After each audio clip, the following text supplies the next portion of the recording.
Hello and welcome back to another episode of Making It. My name is Mirabelle. I'm your host, and on today's episode, we're switching gears a little bit. We've had some amazing musicians, Kat McDowell, Marie, Kevin Garrett, and though he's also a musician himself, today we have Dunna, Dunna, and we talk about his transition from doing music full-time as a producer, as an audio engineer, owner of a recording studio, into doing YouTube full-time. He has a YouTube channel called Dunna Did It, and it's a pretty small channel, only like 171,000 subscribers. So yeah, we talk about his transition from doing music full-time to YouTube, where he does photography, video, editing tutorials, as well as camera gear reviews. And I think it was pretty cool to get to meet and talk to Dunna because it seems like we have some very similar interests. Music, we're both musicians, we both produce, we both record, and I'm also super interested in video and I do photography work as well, so it was really exciting to get to chat with him, albeit virtually. We also touch on NFTs. I still know nothing about NFTs, but it seems to be taking over the world lately, so we get into that just a little bit. And yeah, I think that's pretty much it.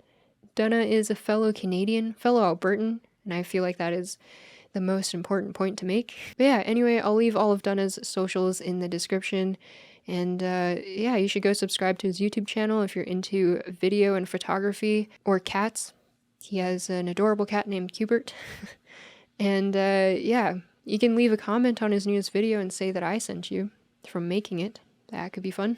Also, if you want to get involved with the podcast, you can sign up for my Patreon, patreon.com/Mirabelle Jien, and you'll be the first one to know who I'm inviting onto the podcast, and you can leave your questions for them there. You can also get a look into what I'm making, music projects and my compositions, and you get early access to all of that sort of thing. There's a monthly live hangout that I do on there as well, so if you want to hang out, say hello, feel free to join Patreon. So yeah, I hope you enjoy this episode with Dunna, and if you do, leave a comment, leave a review, like and subscribe on YouTube, just let me know what you think, and I think that's it. I hope you enjoy. I guess the first question I have is something that you probably have mentioned a billion times, but why or how did you start YouTube? Yeah. So the story that I always give, which is, I shouldn't say it like that because then it sounds like it's not the truth. The truth is that I've been a music producer for coming up on 15 or so years now. I am part owner of a recording studio here in Edmonton. And I've been doing music and production and recording and mixing and all that kind of stuff for a long time. And really it just kind of like started to feel a little bit more like work than like being creative kind of thing. And there are creative aspects to that, obviously. But like, clients that come in, they put their money down on the table, they tell me what they want, and I deliver on that. So it didn't feel like any of it was like my kind of project or anything like that. And I didn't feel inspired at the end of the day to try and make my own projects. At the end of a long 8 or 9 hour day or whatever in the studio, I didn't want to like be like, okay, all my clients are gone, bye, I'm going to work on my own stuff now. Like maybe I would have when I was a younger man. And so then I started to get into photography. I started to find videographers that I like to follow on YouTube and that kind of thing, and thought, what if I pick up a camera? What if I try this whole vlogging thing? Mostly just from a standpoint of like, it looked like there was a lot of like crossover in the skills that I already have with the skills that I already had with the skills that I would need to be able to do that. So it was kind of a like, I think I could do that just as good as these people are doing that kind of thing. And so then it became this test to see if I could. So I picked up my first camera and kind of started vlogging, just like out of just a want for some kind of creative outlet that wasn't tied to my work. And then of course, things kind of morphed.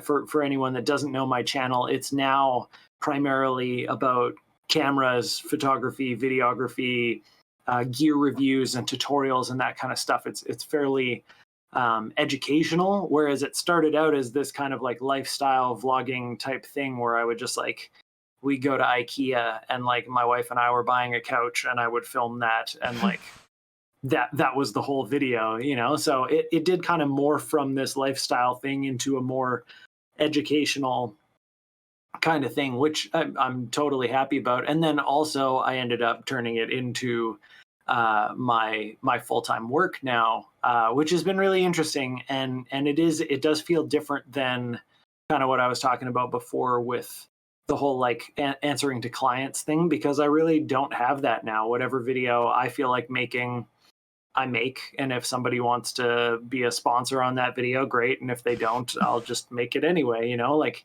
it's a bit of a different dynamic than what I was used to with the studio side of things. That's awesome. I think we will get into, I do want to ask about the sponsorships and the brand deals later.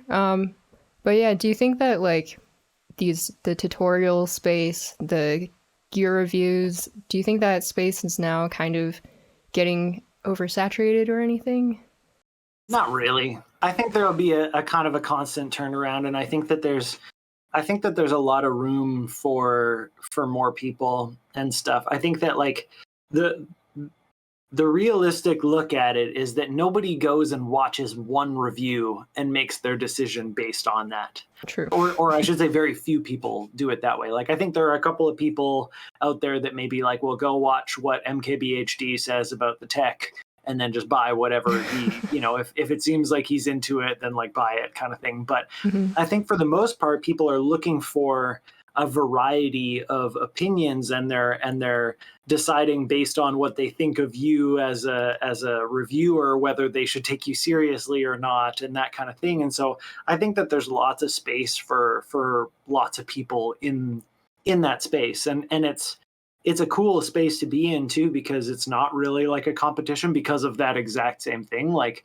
nobody's like, oh, I'm going to watch either the Dunna video or the Chris Brockhurst video. Or Yeah. it's like they can watch both as long as they have the time to do it. Like True. they might pick one or the other to watch first, but in the end, it's not like once they've watched my video, they like are blocked out from somebody else's video. So it's not really competitive in that way where it's one or the other. It just is like kind of the only competitive part about it is like trying to make the best videos you can so that they get recommended and that kind of stuff above maybe some other people in the YouTube algorithm, which is a whole other game on its own other than making videos. Yeah. Because I was thinking kind of in terms of how that and music covers are like nowadays. Because like when Sony drops a new camera or when Apple announces a new product, and if you follow tech or camera people on YouTube, Instagram, whatever, like the day something drops, every single post is like about this new product. That's a really interesting thing too. A whole other can of worms. Yeah. But like I thought that was kind of similar to maybe how back in the day when YouTube kind of first started and musicians were posting covers. It was kind of like if a new song dropped, then YouTubers would cover these songs and like the next day or within the week. And then, so if anybody searches that song, then their video would show up next to it and they'd get their views that way. Totally. But, yeah. And I mean, that's really the parallel there is the search engine of YouTube. You know, and any of the YouTube gurus will tell you like YouTube is a search engine first kind of thing. And so that's both on the tutorial gear review side of things and on the music cover side of things. People use those as a way to get the exposure for their passion projects. You know, like those people who are doing cover songs, it's probably not their passion to just play covers for the rest of their life. But if they can get the audience from doing the covers and then slip in an original every once in a while, that if they've already got a built-in audience for it, then that can be beneficial for them for sure. Yeah, Now it's not really like that anymore, though.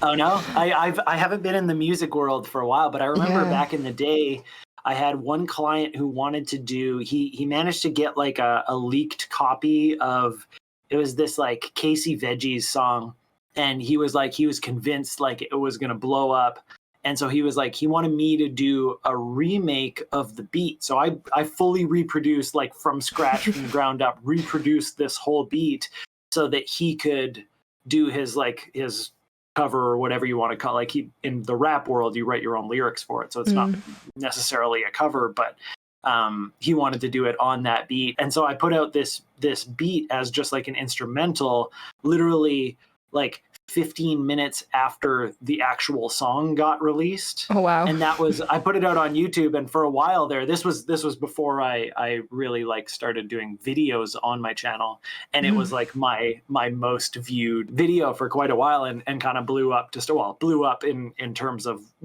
the size of my channel at the time, which was like 63 subscribers or something like that. So I was getting like hundreds of views, and I was like, wow, this is crazy. Like, That's this awesome. is nuts. Yeah. Is that video still there? I don't know, maybe. I don't really like delete things. I think I archived a few things that maybe didn't age so well, but, and maybe took off some of my old music stuff, but I think there's definitely some up there.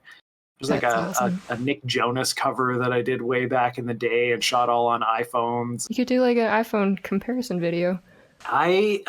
I tell myself that I need to do that all the time, literally just because it's such a great search term, and like all the people in the camera space end up doing these iPhone comparison videos or iPhone photography videos, and they all just blow up.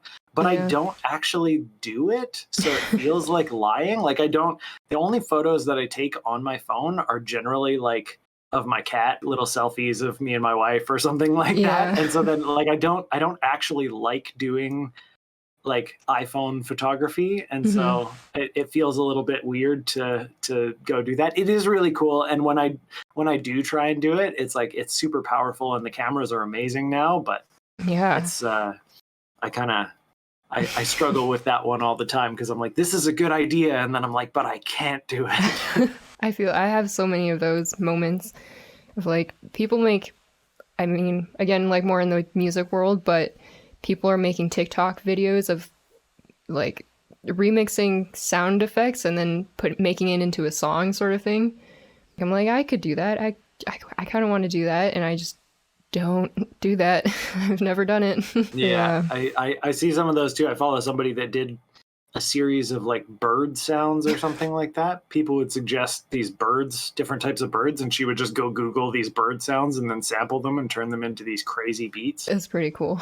Yeah, she was nuts. I think she blew up because she got featured in like a Casey Neistat video or something like that at one point. She tweeted and was just like, hey, if you need crazy beats, like hit me up, and he like legit did. That's awesome. Yeah. So how do you come up with video ideas then for your YouTube?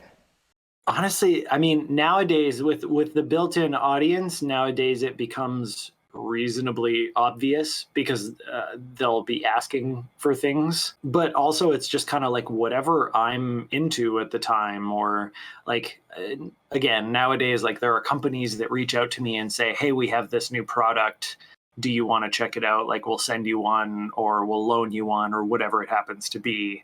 And so then I just kind of like, I follow whatever's happening at the time. And if there's nothing happening, then I just look into the comments and like see what people are asking for. And, or if I happen to be like, right now I'm on this like Capture One photography editor kick, and so like I'll probably start doing a bunch of Capture One tutorials, because I'm learning a lot about it. And so then I'm just, all I have to do is like learn something, put it in words, and relay it to my audience. And as long as I feel, you know, comfortable enough with what I've learned to feel like I can kind of teach it, then I have no problem doing that. So yeah, that's kind of usually where it comes from, whatever's inspiring me lately. Do you still do, because you have this like Can Dunna Do It series, right? Is that still happening? I mean, originally it was supposed to be once every quarter. that I was going to do one of those. So once every 3 months. And I did 2 of them. And then I think, actually, I still have time in quarter 4 here to hit my once per quarter. Get on it. I'd like to do more of them. But it seems like every once in a while, like products kind of get in the way, and those are videos that do really well. So it's this weird balance of like videos that I think are cool ideas versus videos that are going to actually perform really well. And especially now, at the start of 2020, I went full-time YouTube. So all of a sudden there was like a little bit more weight on videos that I think are going to perform well. Yeah. And I never do a video just because I think it'll perform well. Like it has to be something that I'm into as well. But some of those kind of like passion projects that I think are cool ideas, but maybe aren't as searchable or something like that. Those kind of get backburnered just a little bit. The first one was really fun. I did the what was it called now? The Queen's Gambit. Oh yeah. I tried to recreate the lighting and the look and the color grade of a scene from Queen's Gambit, and it was a lot of fun. And the feedback that I got on it was really cool, but it didn't get like a whole bunch of views. And especially when I'm trying to pitch that series to sponsors and stuff, so that it can be a passion project that also pays the bills and such. It's tough to do that when I have a couple of videos out in that series that aren't maybe performing as well as some of my gear reviews. And so if I approach somebody with that and I say like, hey, check out these videos, they're really cool, and they're like, but these ones look like they're performing better, so like, can we sponsor one of those instead? So yeah, it's an interesting balance to try and play. I'd like to do more of them, and there is a spot on my website where people can give me those challenges. They can go fill out a form and challenge me to try something. So if anybody has any great ideas, I go through there every once in a while and check for new ideas. So cool. We'll definitely link that. Definitely, yeah. But how did you come up with that idea of this whole series? I mean, wow. It just happened.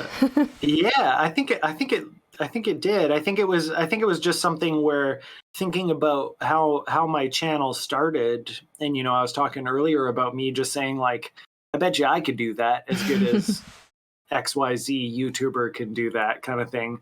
And that's kind of like just something that my brain does all the time, is like, can I do that? I bet you I could if I worked hard enough, or if I learned enough, or if I had the right equipment, or whatever it happens to be. And so then this idea of these like challenges just kind of, it felt pretty natural. I don't know that there was a legitimate catalyst for like what started it. I was just like, it would be cool to do a series where I take on challenges, which is a very like YouTube thing too. I think like you see all these like Mr. Beast challenges, and even like some of my favorite like travel YouTubers like Kara and Nate.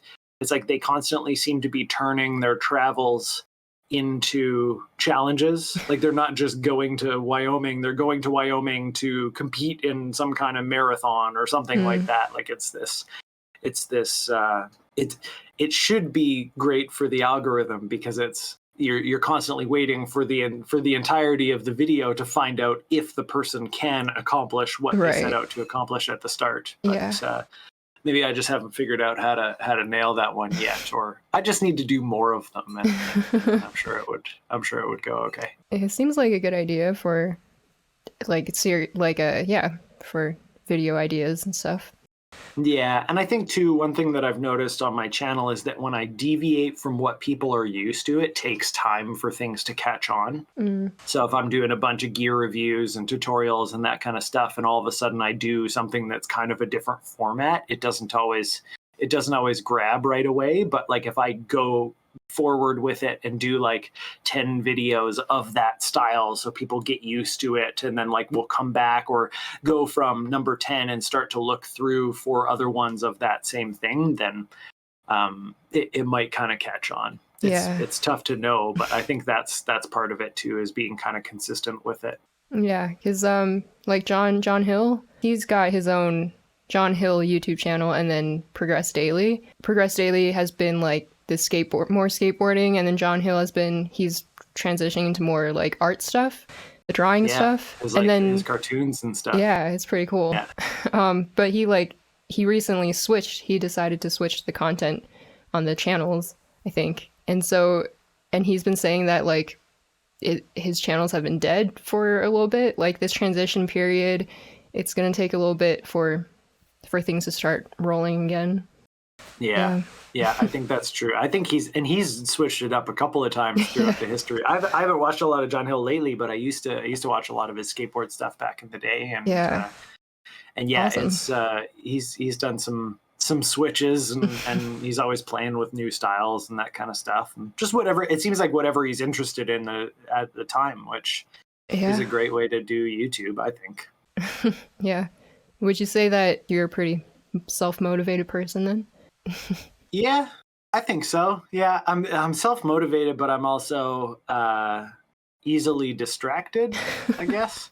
Maybe by my own self-motivation. I get a lot of like, it's like I'll go a week where I have all the ideas, and then I'll go a week where I have no ideas. Yeah. Or I go a week where I have all the motivation, and then the next week I have none of it, even though I've got so many things to do from my previous week of motivation. Mm-hmm. I feel that. It's on and off, but yeah, it's nothing is really like pushing me to do the things. I also get motivated by deadlines. If I have projects that I kind of like have promised would be done at a certain time or whatever, then that motivates me as well. Yeah, that kind of brings that question from one of my patrons, Daniel, how do you get stuff done? Like, is it disciplined versus last minute? And I guess you kind of answered that. Yeah. I mean, for me, hey Daniel, for me, it's a bit of a mix. Like when I do like clean the studio and pull out my notebook and get stuff written down and organized, then there's like a certain amount of discipline to it.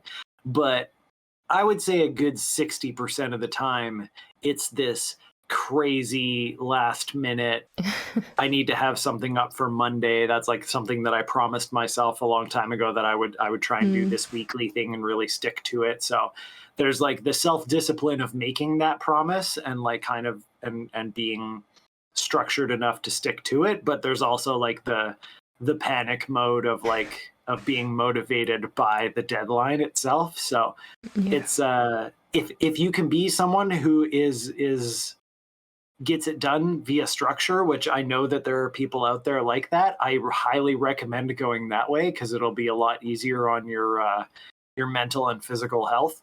Mm-hmm. But yeah, I think it's a little bit different for every creator.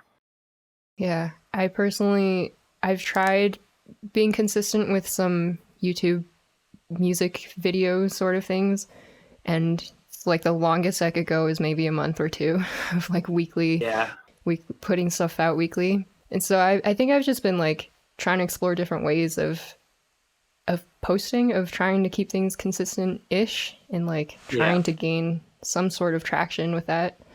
But it's so hard. It is, yeah. I mean, life gets in the way, and trying to stick with it and coming up with good ideas all the time is tough, and it's it's a weird thing. And like, you know, for example, when I went full time, I thought for sure this is now I'm not as worried about my other job, which is now like just a part-time thing, so I've got more time. I'm gonna be able to ramp it up. I'm gonna be able to do 2 videos a week, and like that just like never happened. Just for whatever reason, it just, because things get in the way, or you know, scheduling is hard, or coming up with ideas is hard, or whatever it happens to be. And I think partially because I started to get pickier about how my videos turned out. I'm still just at 1 video a week. I think my videos are a lot better now. Because I have more time to like think about them and that kind of stuff. But yeah, it's a hard thing. Like, and it's an important thing. Like that consistency, I think, was the thing that every you know, YouTube guru harps on like crazy, is making sure that you're as consistent as you possibly can be, whatever that means to you. And so that was why I kind of made that promise at the start to myself, was like, for a year, I'm going to just try and post for once a week. And I did that. And then the next year I just kind of kept going. I re-signed that contract with myself and managed to make it, I think, 2 years with only like maybe a week or two where I didn't post a video. And Nice. usually I would try and make it up by doing a double or something like that so that I didn't feel bad about myself. Nice. Which is isn't to say that anyone should feel bad about themselves if they don't hit their deadlines. That's just the inner workings of Dunna, and that's I don't necessarily recommend you be that hard on yourself, but it works for me. That's kind of what happens if I set goals for myself. If I don't meet my goals, then I get really down on myself about it, and so I don't really tend to like setting goals.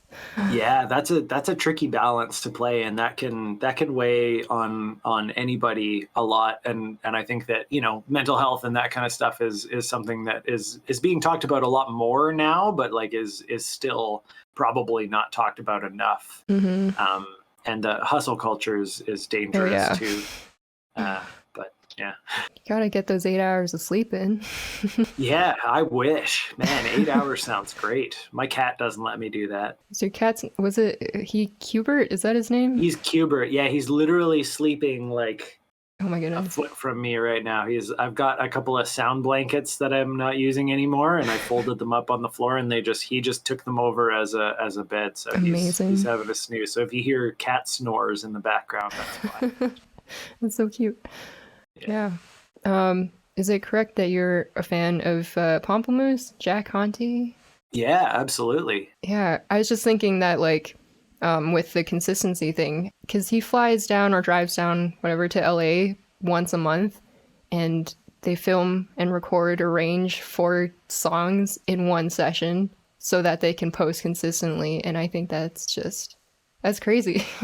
Yeah, that's cool. And there's something to be said for that kind of like, you book it and then you figure it out kind of thing. It's like, then it's booked and everybody's in. You have to do it. So then like you have to do it. And funny enough, next week I'm headed down to Revelstoke. I got an Airbnb to start working on my first course that I'm going to be posting on Moment. Yeah, it's going to be this color grading course, and I've been just sitting on it forever and ever and ever. And like everyone's like, you really need to do a course, like something a little more in depth than what we get on YouTube, which are kind of sporadic and stuff. And I've been sitting on it forever and really wanted to get it done. So I just like booked this Airbnb for pretty much that reason, where it's like now it's booked. I've put down like over $1,000 on this place where I'm just going to be like locked in a cabin by myself, and like all I have to do is work on this thing away from all the distractions and that kind of thing. And so yeah, it'll be interesting because a bunch of stuff came up in October's really, really busy in the tech and camera world. Yeah. So a bunch of stuff came up in October, and I didn't get to be as prepared for it as I wanted to, but we'll see what happens. But same kind of thing. And yeah, I mean, Jack Conte is like definitely a goat in the space as far as, between Pomplamoose and Patreon and the Jack Conte Extras YouTube channel is so awesome and so valuable. Yeah. Yeah. I just thought I'd mention that.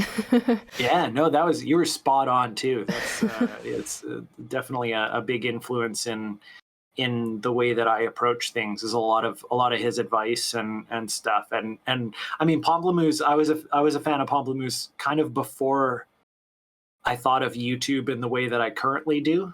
Like, I think because they were so early YouTube, it was like I don't know what it is, how to explain it exactly. It's like I didn't think of YouTube as like this place where normal people could go and post stuff. It still felt kind of inaccessible. It didn't feel like something that I could do.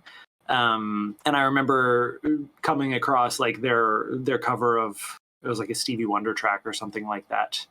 And then like going down the rabbit hole of all their other stuff and thinking that was so cool. And then they got like a Hyundai commercial or something like that was so cool, and like it was just like a really cool thing. And then there was this gap where I didn't like really pay attention to YouTube, and then of course like 4 years ago or 5 years ago, whatever that was, now I like made YouTube like a center focus on my life. So it's got a very different thing now, and I can really appreciate what I was seeing in 2009 or whatever that was, when they were first doing their things and making these crazy cover videos in their house and that kind of thing, and how far he's come is really cool too.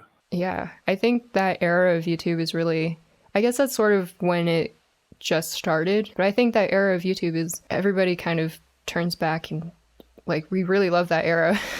Yeah, that's OG YouTube, because YouTube only started in like 2005 or something like that. Like it's not that old, like, Yeah. in the grand scheme of things. And then all those really famous YouTubers that we know, lots of them were from like the 2008 kind of time, and Yeah, exactly. that's pretty nuts. That's pretty cool to think of, that it's like, it's still in the grand scheme of things, it's still such a young thing. There's still so much that we can do with it, and so many ways that we could change it and stuff. For sure. And how much that they're actually changing as well, and like with the live streams and the shorts and all that. What? Yeah, it's an interesting thing. It's hard not to be, as someone who's, reasonably established now on YouTube. It's hard not to be the grumpy old guy who's like, stop changing. I've been The working algorithm.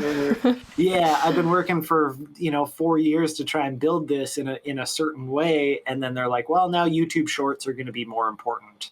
Yeah. And that hasn't affected me as much as it did over on Instagram. In the introduction of Reels, and basically the like shunning of everything else has been a little bit tough over on Instagram. YouTube Shorts hasn't been as big a hit to I think longer form content creators over on YouTube, but yeah, it's interesting to keep up with the times regardless. Yeah, do you find it, well, I guess, yeah, it's just a lot to adapt to.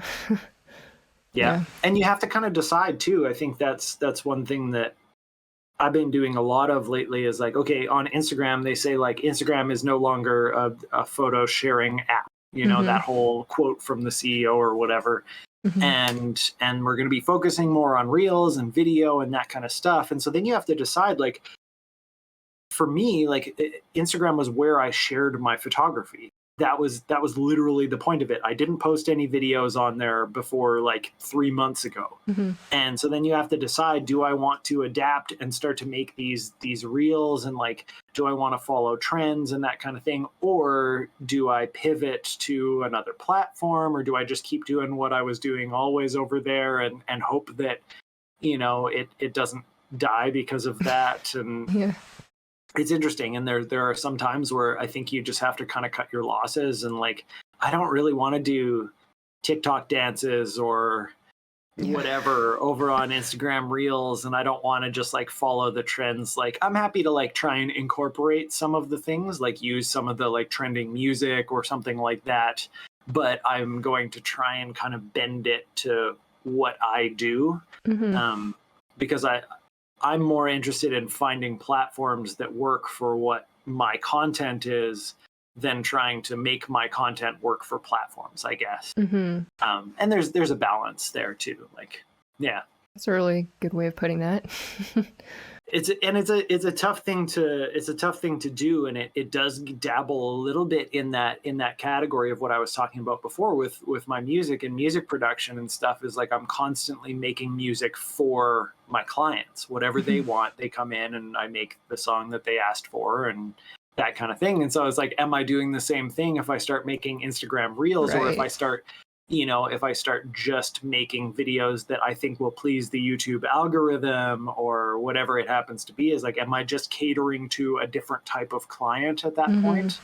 And luckily, I think I found a balance where I'm still making videos for me that happen to maybe slide into that. There's a little bit of give and take, maybe a one for me, one for them kind of thing. But yeah, it's an interesting thing, and it's.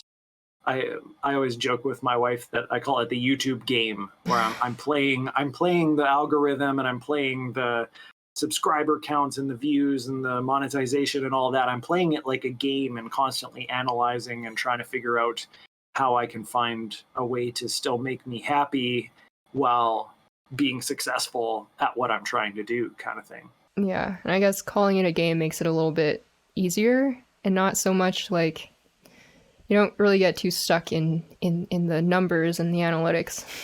Yeah. Mm. Yeah, it just becomes your losses, let's call them, if things aren't going how you plan them to, can just be learning experiences. Hmm. That was a lot easier before it became my full-time job. Yeah. Because now there is some financial importance put on it, but it is still like once you have that kind of if you get the chance to establish yourself the way that I was while I had a full-time job that I could just play with YouTube on the side kind of thing, Hmm. um, then there's a lot more opportunity for you to kind of gamify it a little bit and not have to stress about if you have a month of videos that just don't perform or whatever it happens to be.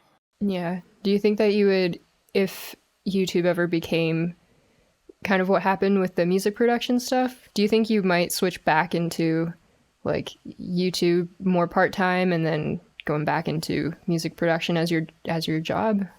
I think that I want to do more music production stuff eventually. I'd like to find some kind of a balance between the two where I could do both. But I think YouTube is still so young for me that it feels like when people start a new business, which is essentially what I've done. It's like they say like you're not going to you're not going to sleep in the first 5 years, you're not going to make any money in the first 5 years or whatever, like Mhm. everything is going to be about the business. And I still think I'm kind of in that phase, where I'm just like I'm working really hard to like make sure that this is going to work and that there's flexibility and that there's stability and that kind of stuff. So I think that's still a ways out. Mm. I really hope that it doesn't happen for the same reason that I went the way that I did. Yeah. Like I hope that it doesn't get to the point where I'm like sick of it or it's not fulfilling me. I hope that I can choose to do music production as well because I have stability and flexibility on both sides. Mm. Um, yeah, that would be the ultimate goal, would to be to I mean to do whatever I want all the time. Yeah, of course. Yeah. And like being financially stable, I guess, while doing all Yeah, of and I that. mean that's huge. Like my wife is going back to school next September, and so it's going to be our whole finances are going to be on YouTube and that kind of thing. So right now it's like it's all about building whatever I can to a place where like it's consistent and stable. Hmm. And I mean, people look at YouTube and talk about getting a real job because of the stability that a real job has, kind of thing. And so Hmm. trying to turn what I'm currently doing into something that has the same stability as or something similar to the stability that you would see if you got a 9 to 5 kind of thing. Yeah. That's the goal right now anyway. Yeah, I would say that's my goal too. I mean, I'm kind of in like a transitional period where I just finished up my master's in June and now like I don't know what I'm doing. That's um amazing. What's your master's in again? music, flute performance. Ah, cool. Yeah. Because you play Um all sorts of things. I've yeah. seen some of your stories and stuff. So Oh, cool. Yeah. yeah. Yeah, I compose and I sing songwrite as well. So I've been doing like I've started Twitch last year, kind of during the pandemic, as a lot of people did. But so like there's like a little bit of income there, and I started Patreon because there's like this growing community, and so like there's like a little bit of money coming in, but that's like it can't possibly be a full-time thing right now. Also, Yeah. I always tell my wife that I could be like a lifelong student, and I think that's where this whole YouTube thing kind of comes from. Is like I should learn how to do that, and I should learn how to do this, and then I kind of like also teach it a little bit as I learn. I teach more Yeah. and that kind of thing. You But kind of, that's cool. I think in whatever field, like if you teach the subject, then you get better at it yourself.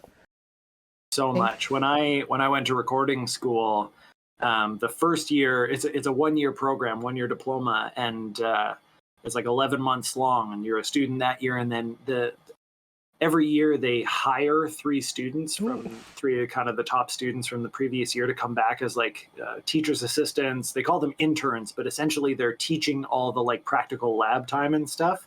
And so I got hired back in the second year, and I probably learned more from having to reiterate and teach and learn how to communicate the things that I learned in the first year. I probably learned more in that second year as like a teacher than I did in the first year, which is nuts because I crammed a lot of information in that first year into my brain. So Yeah, that's awesome.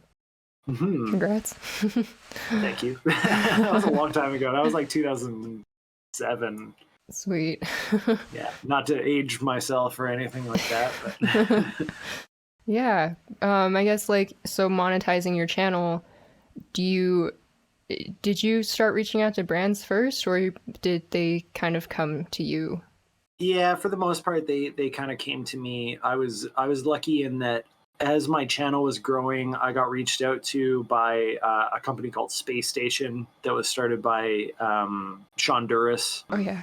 who some might know as a kind of an OG YouTuber, and their business was growing at the same time that my channel was growing, and so they reached out to me early on and got me a couple of brand deals and that kind of stuff that started that ball rolling. So I didn't really have to do a whole lot in that way. And then by the time that maybe that kind of wasn't rolling as much coming from them because they were growing and working with lots of people and that kind of stuff, my channel had grown enough that other brands had started to kind of reach out to me. And there were a couple of times, I shouldn't say a couple, like a handful of times when I reached out and like had an idea and like pitched it to a brand. And luckily enough, most of them seemed to be either on board with it or were like excited about it, but it just like didn't work at the time.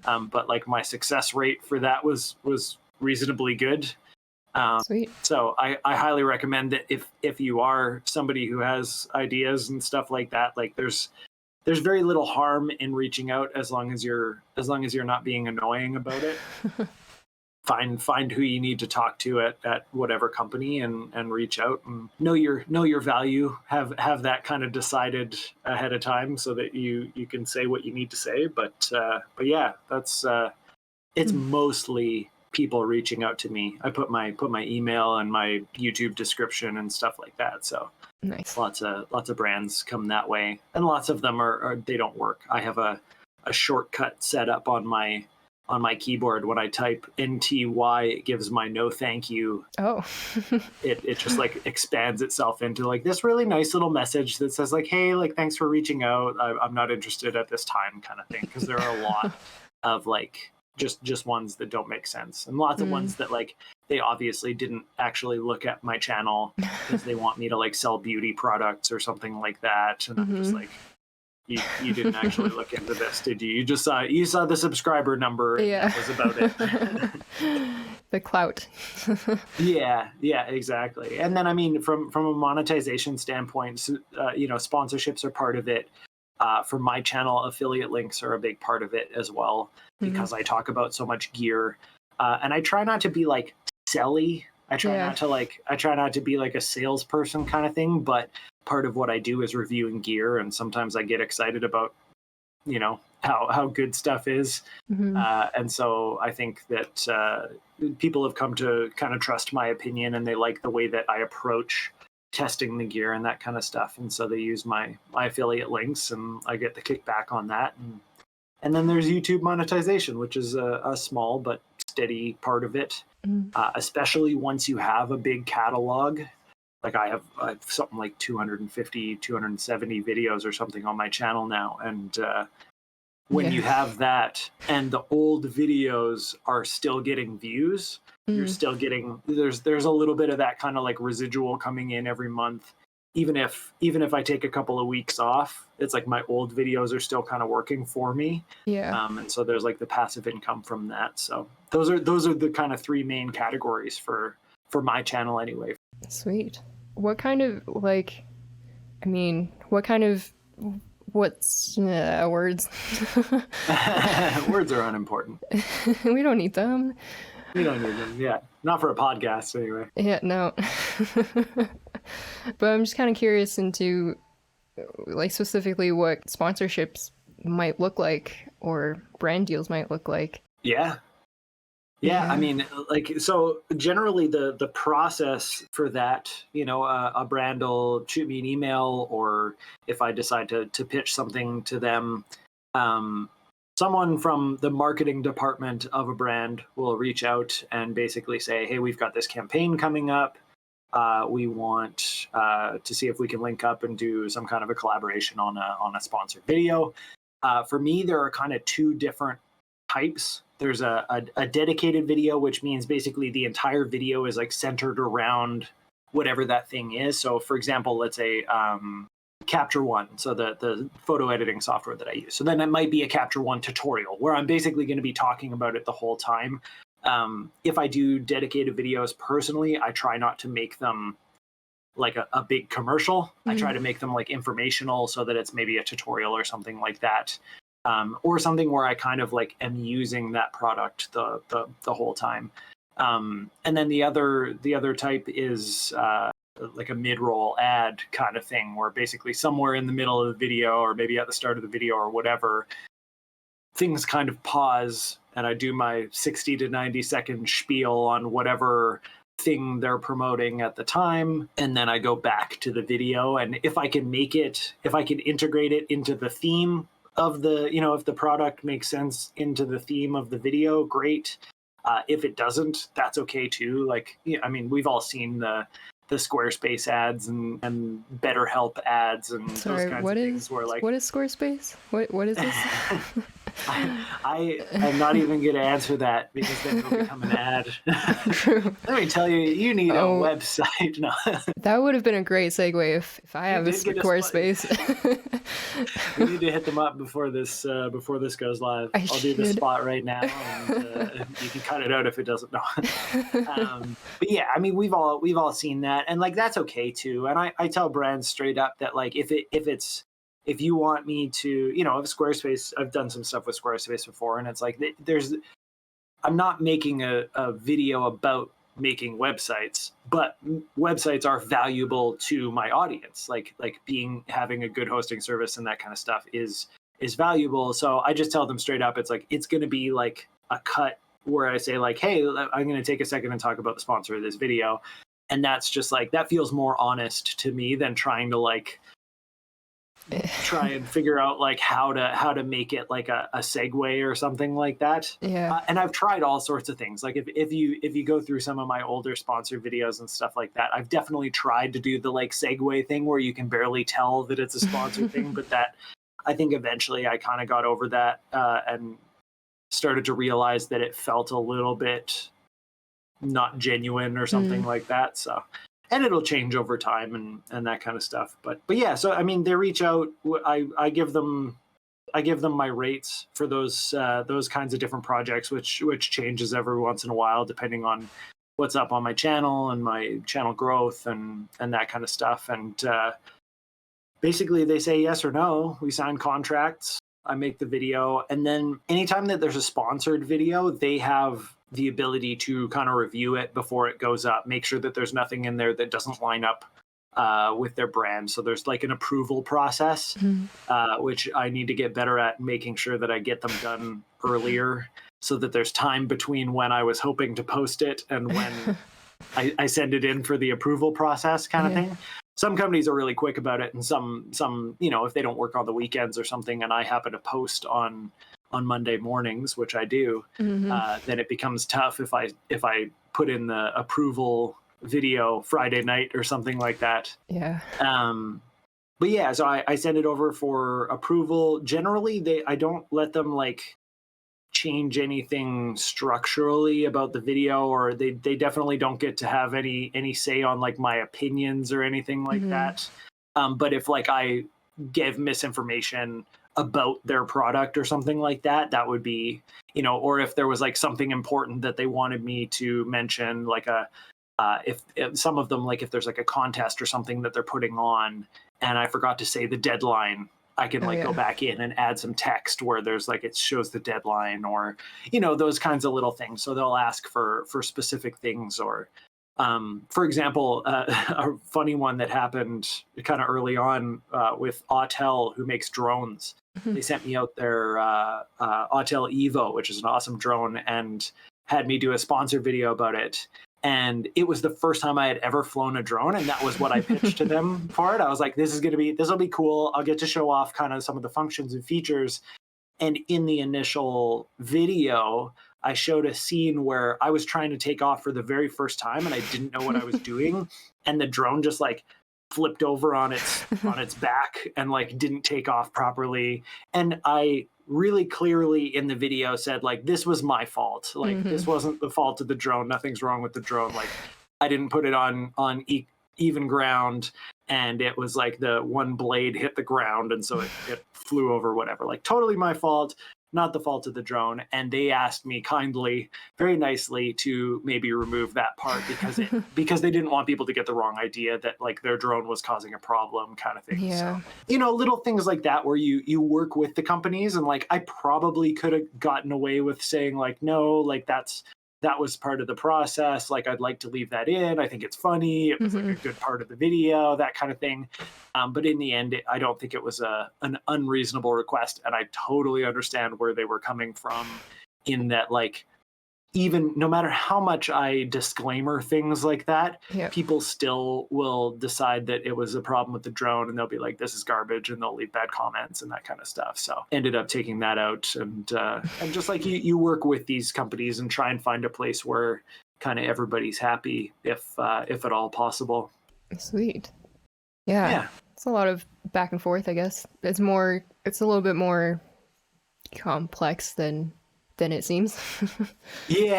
I mean, some of them are really like, I mean, the Squarespace ones are real easy because they give you like not a script, but like a suggested things that you should say. You know, we want to make sure that we hit these 5 points. Other than that, like make it creative. And then, I with certain companies, the approval process is really easy because they're just like, yeah, that was fun. You hit all the points that we asked for. Like, you have fulfilled your contract. Like, you'll see your money in 30 days. That's great. So it's and then other ones it's a little bit more kind of collaborative where you go back and forth and I like to even say like, hey, I've got these 4 videos kind of on the docket, like I'm going to be making them sometime soon. Do any of them like stand out to you as one that you'd like to be more involved in? And whether that be just like they just want as many views as possible, like I can give them the option of like, well, this video will probably get more views than these other 3, or if they want it to be something that like links up with their product better or something, then they can make that decision. So there's a little bit of back and forth on the creative too, but for the most part, I've been pretty lucky in that most of the companies, they want you to create something that makes sense for your audience. Generally, they understand that you understand your audience better than they do, and they want you to make something that will connect with them rather than them like shoving something into your video that doesn't make sense kind of thing. So yeah, most of them seem to be smart in that case. I've definitely dealt with a handful that don't understand the whatever you want to call it, influencer creator process and the value that is that they're more used to the like kind of traditional media advertising where like you pay for your 30 seconds and you put in your ad and you decide what your ad is and that kind of stuff.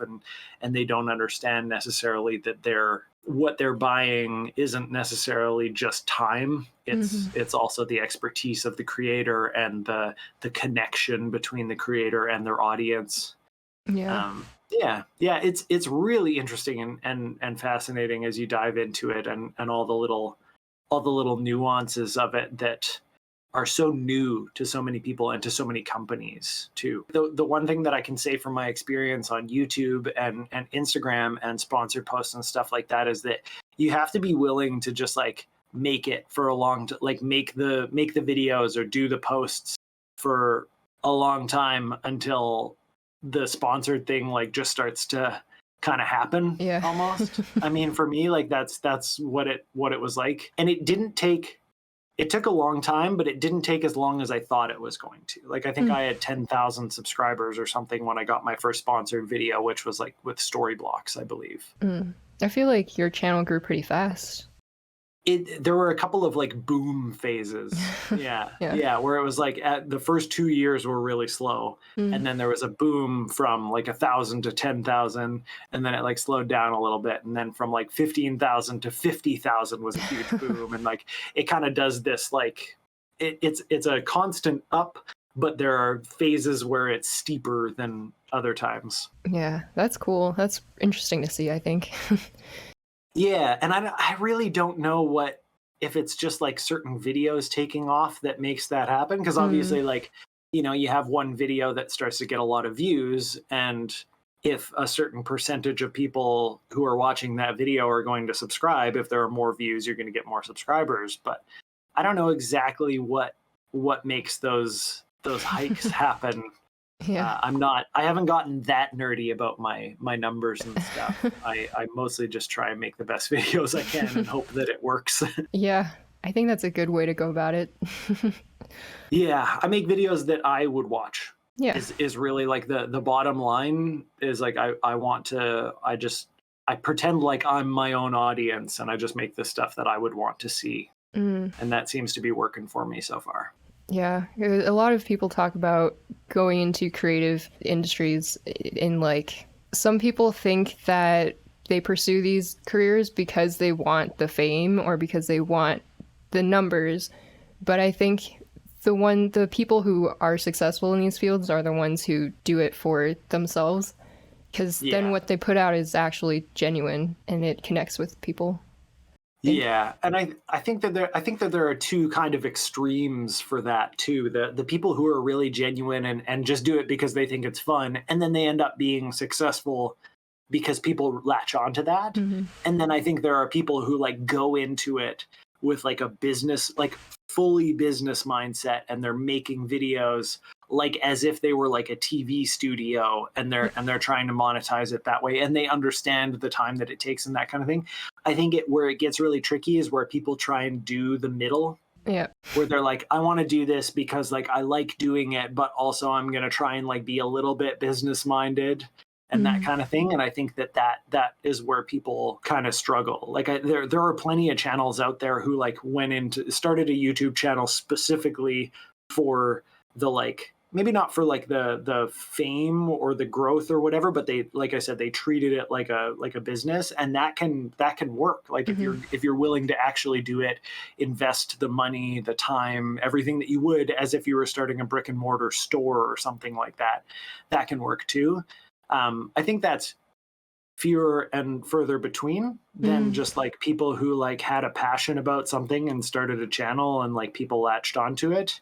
Yeah. And also, I think that is a lot more fun if it's just something that people really enjoyed and started. And but yeah, it's I found that it's that weird middle ground where people are like, well, I like doing this, and so then I'm gonna try and go into it and try and they want the best of both worlds, and Mhm. I don't think it works very well or very often anyway, Yeah. unless you got a really specific type of person who can pull it off.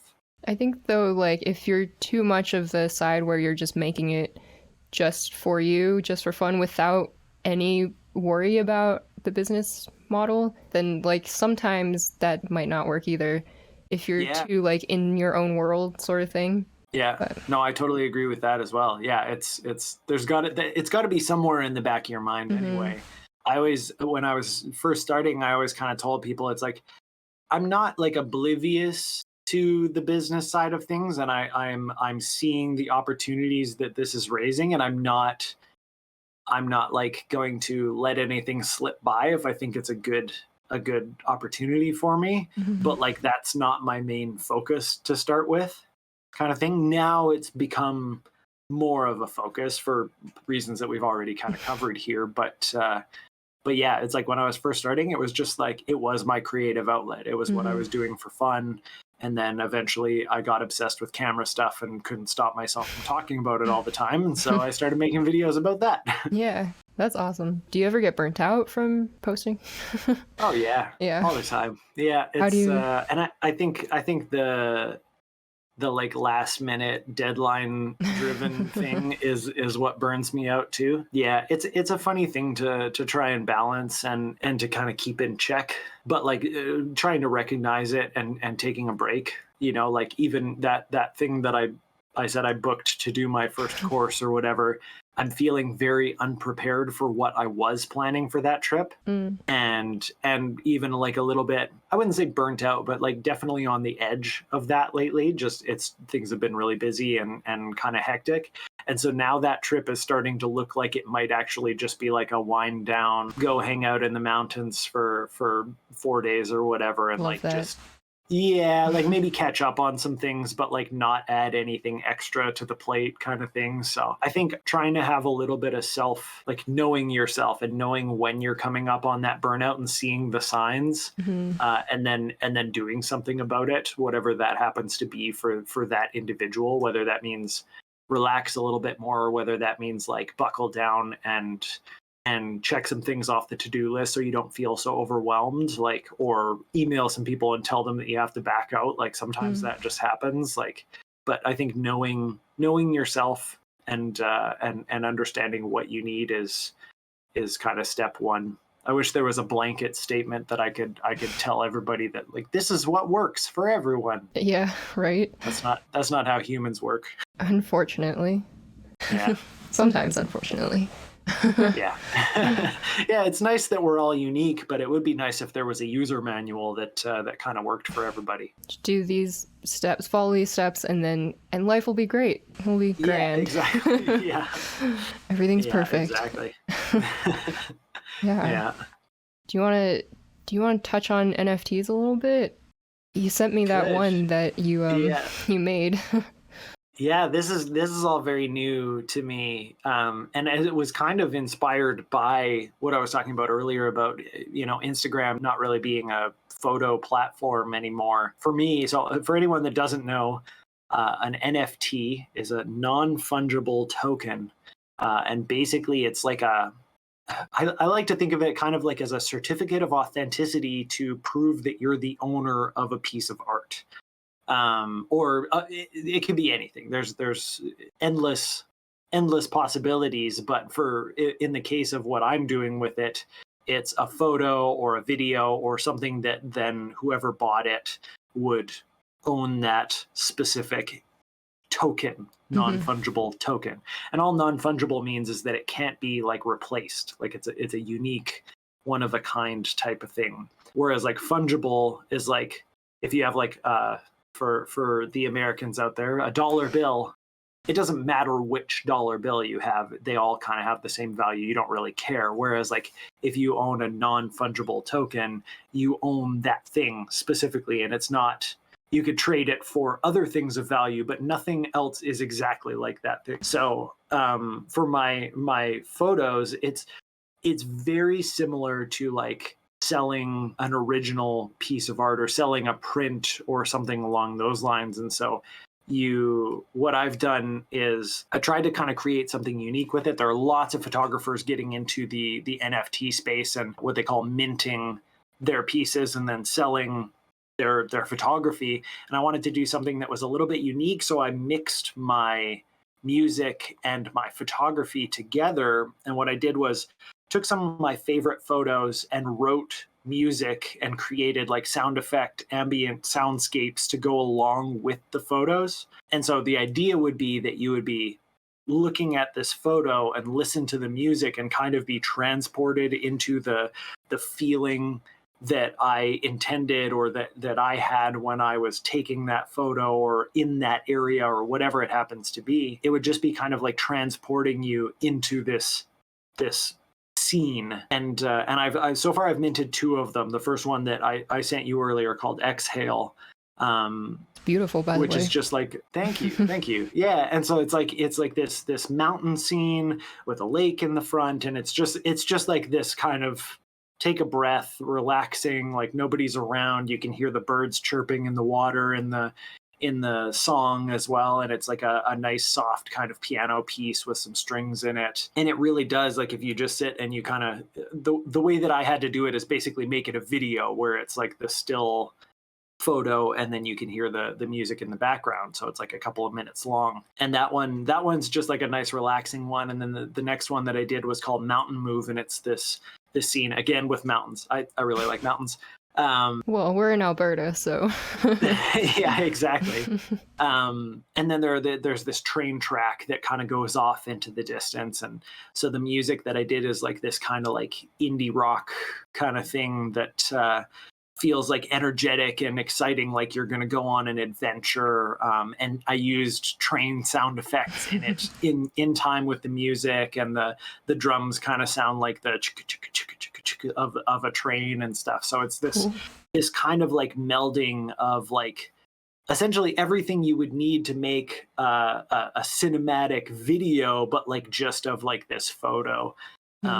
With the music and with the sound effects and stuff, just to try and do something kind of unique. I do think that I'll probably post some like just photography on there as well, and maybe come up with some cool other ideas. But for me, it's just a cool way to do something with my photography, since Instagram feels like it's kind of been like taken away from me as a way to like, it's still a way to like share it and stuff like that. But the next step was like, okay, do I do prints? Like, how can I turn this into something that is its own thing, other than just like, I take photos to talk about lenses in my videos and I post them on Instagram for fun.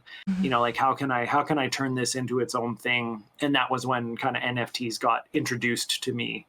And so I'm diving in as much as I can. It's not cheap to get started. One of the things that you have to realize is to mint a piece, to create a non-fungible token.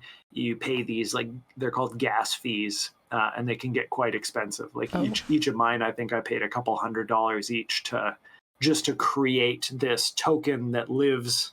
I guess I never said it. It lives on the blockchain, the Ethereum blockchain. So for anyone who knows about cryptocurrencies, there's Bitcoin and there's Ethereum and there's Dogecoin or whatever.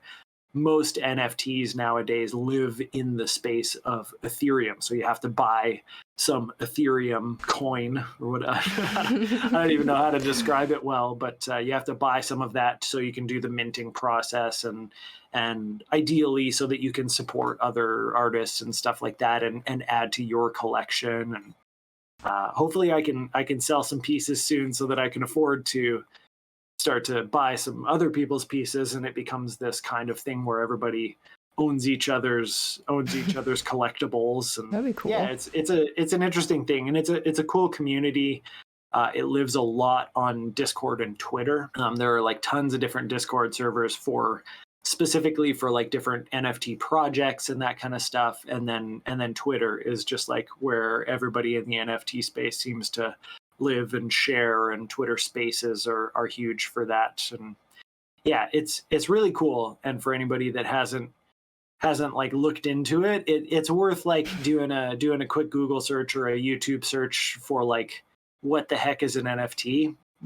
In a couple of the group chats that I'm in, like most of it just still goes way over my head, and I don't understand half of it. But it just feels cool to have somewhere to share my art in a way that feels meaningful, where there is a potential for like not just people to be like, hey, great photo, but like someone can buy that and someone can support me in that way. And that's kind of cool too. So without having to like do physical prints or something like that, which I should probably do as well, but I haven't jumped in there yet.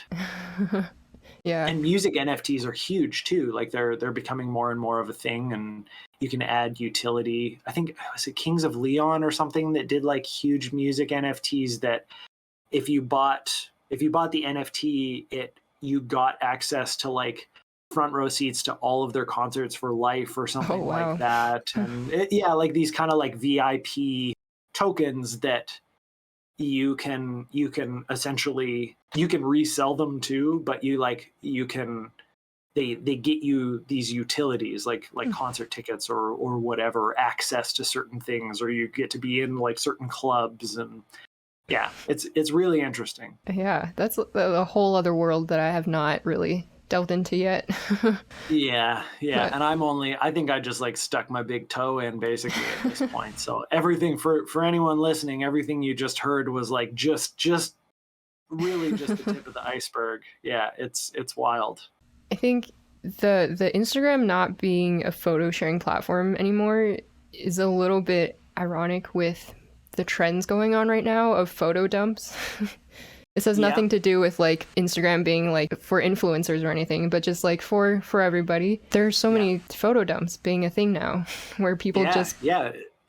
isn't that like what Instagram was when it started? Yeah, I mean before they added the ability to upload videos, it was only a photo sharing website. Like Yeah. that was it. Yeah, I have noticed in the past like maybe month or so that my photos have been performing reasonably again. So Mhm. it's like I think they went really heavy on like reels and videos and then maybe realized that people still enjoy photos and then Realized. I see what you did there. Nice. I appreciate a good pun. Yeah. Yeah, I think they caught on. They realized that that people still enjoy the photography side of things or photo dumps or whatever. Like people just like to go look at photos somewhere. Like because where else are we going to do it? But Yeah. I was just gonna say I think it's a little funny how people in their captions say it's a photo dump now. Like you yeah, have it's a yeah.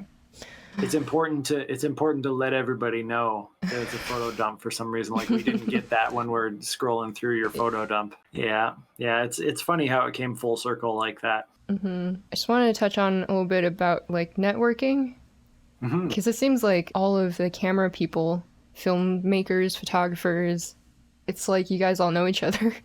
um, and I guess similarly with the brand deals and reaching out or having them come to you, like how do you go about networking and meeting other people in your creative space?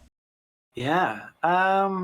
Honestly, I don't put too much thought into it, to be completely honest. It just Somehow you just happens. kind of end up like, yeah, I think when I first started, there was a lot of effort into that. Like I joined like Facebook groups of like other people trying to start out on YouTube and I was on Twitter and I was trying to, like engage with as many people as possible. And then eventually I kind of just like a lot of that stuff just starts to happen. Like I went to Sony Camera Camp. I got invited to that, and so I met like 100 other YouTubers. That's like the biggest Or crossover episode ever. Just yeah, every single. yeah, totally. Yeah, everybody was in everybody else's videos. I think I was in on like 10 other YouTube channels the week after Sony Camera Camp, which was really fun. Yeah.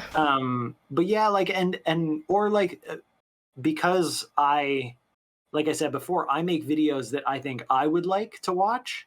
I'm also out there watching other people's videos. And so whoever's popping up in the search results, if I'm watching their videos and enjoying them and leaving comments and they're responding in the comments, like eventually like they might come across my channel. And I think when that starts to happen, then all of a sudden it feels like if they saw that I commented on their video and they commented on my video, that feels like an invitation to open up Mm. like to DMs because we obviously like know each other. Hmm. And so then it happens very organically once your channel kind of starts to grow a little bit. And I think that effort that I put in at the start to like join Facebook groups and try and get people watching my videos and like try and meet other people and stuff like that, I still chat with some people that I met in that way, but I don't think it was really meaningful for the growth of my channel or for like the networking side really. Like most of those people I probably would have ran into eventually anyway. Mm. But yeah, it's just I think it's funny how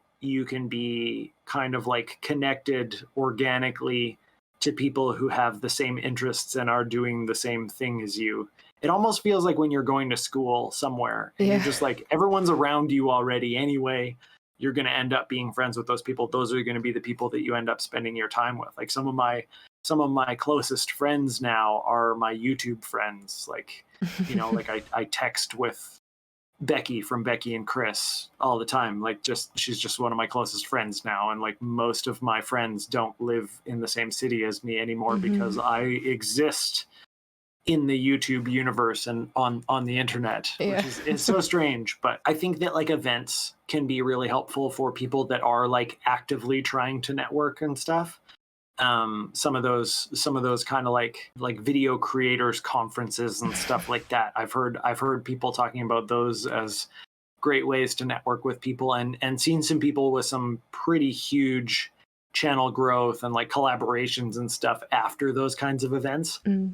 I've never really done any of them myself, with the exception of Sony Camera Camp, which was like kind of a different thing because it was like invite only, and like they were kind of scouting, I guess, people who already had reasonable sized channels, and a lot of us already knew each other from online. Maybe it was the first time we met in person, but we already knew each other online and stuff. So, but I think like if there's somebody that you think you could connect with and would be a good connection for you to have, like Instagram DMs are the way that I go generally. If they look like they're active on Instagram or Twitter, or pop into their comments. But don't do all three. Don't be that person who's like, hey, I just emailed you, and like, hey, did you see my Instagram DM about how I emailed you? And hey, did you see my Twitter comment about my Instagram DM about how I emailed you? You know, don't be that person. But you know, reach out where they seem like they're active, and just like, and actually try and like connect with them. Don't come in with an ask. Yeah. You know, don't show up and be like, hey, can you do this thing for me? Yeah. Not even like how are you? It's just right to it. Yeah, totally. And I mean, like, I think a lot of people suggest like offering your services or something, like, what can I do for you? I think honestly, even that might be too much. Like when people reach out to me and they're like, hey, do you need like, I'm a fan of your channel, like, can I make your thumbnails for you or something like that? And it's like, I feel like that is even like, is kind of pushing it. Whereas like, I appreciate when people are like, hey, like, I like your channel. I like your photography. That's cool. Like, nice to meet you. Hope you're having a good Wednesday. Yeah. And those are the kind of people that I end up chatting with, you know, and I'm still, even with the amount of messages and stuff that I get, I personally still love to connect with people that way. So I still try and answer as many DMs as I possibly can, and as many comments. Like, I posted a video this morning. I ended up spending the next like 3 hours just trying to keep up with comments so that I'm like getting to everybody. And if people have questions, like I'm trying to be there to help them. And that's really the goal of my channel anyway, is to like try and help people as much as possible. So yeah, we love that. Yeah. So it's networking is such a weird thing, and I think that there are some people that are good at like the official type of networking, and I'm kind of better at the unofficial type of it, which is just like sit back and hope that people like me. The unofficial, the unofficial.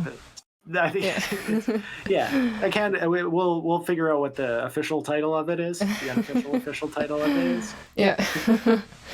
Yeah. Cool. I guess just like one last thing from Fong is, what is the one thing that you wish you created, whether that's in video, photo, or music? The one thing that I wish I created. Maybe like it in, already like, somebody else's work that I think so. You know. Okay. Jeez. I don't even know there are lots. My answer. Yeah. I mean, I wish that I would have at some point finished an album of like solo music. And there's lots of time still to do that. But I think that's something that I would personally love to check off kind of my bucket list. And I don't even know necessarily what that looks like. Do you sing or anything, or is it just more... Yeah. If you go search Dunna on Spotify, I've got a couple of songs. I did some singles. Nice. I just never really I was so busy working on everybody else's stuff. That old saying of like the mechanic's car is the last one to get worked on kind of thing. That was basically my life for 12 years. It's like I didn't get to do my own music because I was so busy working on everybody else's. So I've got a couple of singles out there, kind of like, it's like pop R&B kind of stuff, really like Justin Timberlake heavily influenced, those kinds of things. So I'm not a particularly great singer. or rapper or any of those kinds of things, but I tried. That's all that matters. I'm sure it's great. Yeah.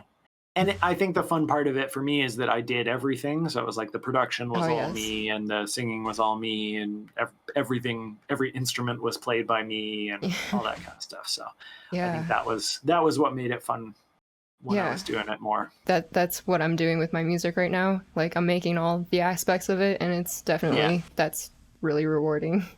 Yeah, it's cool when you can finish a song, but it's hard. I don't think people give enough credit to people who do that regularly, because it's difficult. And more recently, I've definitely considered if I was going to do more solo music, like involving more people, because it would be nice every once in a while just to like get in front of a mic and like sing a song or whatever, and just like and let everything else happen on somebody else's, and like and maybe be involved and like collaborate, but like not have to be a one-man band all the time. Same thing with YouTube. Like I shoot everything myself. I have no help. I don't I don't have anybody out there holding the camera or anything, so everything's like set up a tripod. I have to bring 2 tripods with me all the time. I have to bring 3 camera bodies with me all the time. Like it's a lot, and it takes a lot of extra time. But have you ever thought about hiring somebody to help out? And there have been a couple of times where like I just reached out on Instagram just to kind of test it out, and like traded some like gear that I wasn't using anymore to have somebody come out and help. And it was cool. It was a cool experience, but I haven't been able to take the plunge to like fully hire someone or fully trust someone to like do the job that I want them to do. Yeah. Kind of thing. And like I do, because I work in that way where like I am like on a deadline and I have to do it all last minute. That doesn't work with like working with other people. Yeah. that's not a very team friendly way to work. So I'd have to sort out some of my own stuff before that would even make sense. One thing that I have done recently is I've got some help with the brand marketing integrations and sponsorship sides of things. Cool. So some of the work that I don't necessarily want to do or like to do, that's the first stuff that I want to like hire out to somebody else. I like filming.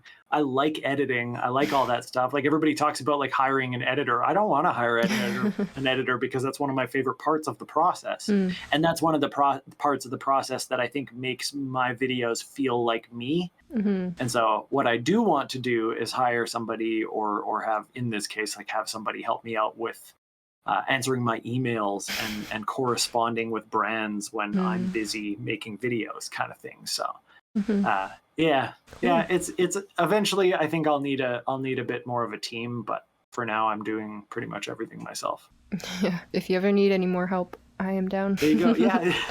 Yeah, I reached out to you and had you make that the playlist list for me that I never did anything with, but yeah, you got paid.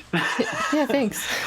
Yeah, that's like it's there somewhere. I still have that list somewhere. It's the most organized I've ever been with like an Excel spreadsheet. Every single one of your videos were on there. Yeah, it's so much easier to do things like that for other people than it is to do for yourself, isn't it? Like definitely. If somebody asks you to be organized for them, no problem. Sure. Like if somebody asks you to clean something up for them, no problem. But like as soon as it's for yourself, it's like a totally different thing. It's like, this is the hardest thing I've ever done.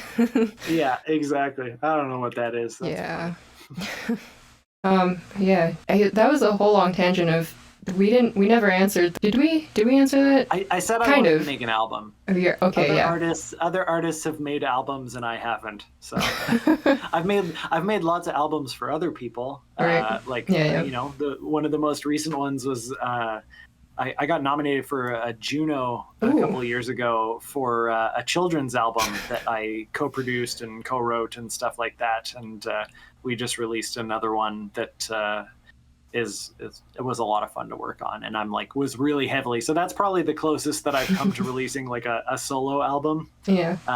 But or like a collaborative album or whatever. But yeah. Well, I hope that happens soon, maybe. Yeah.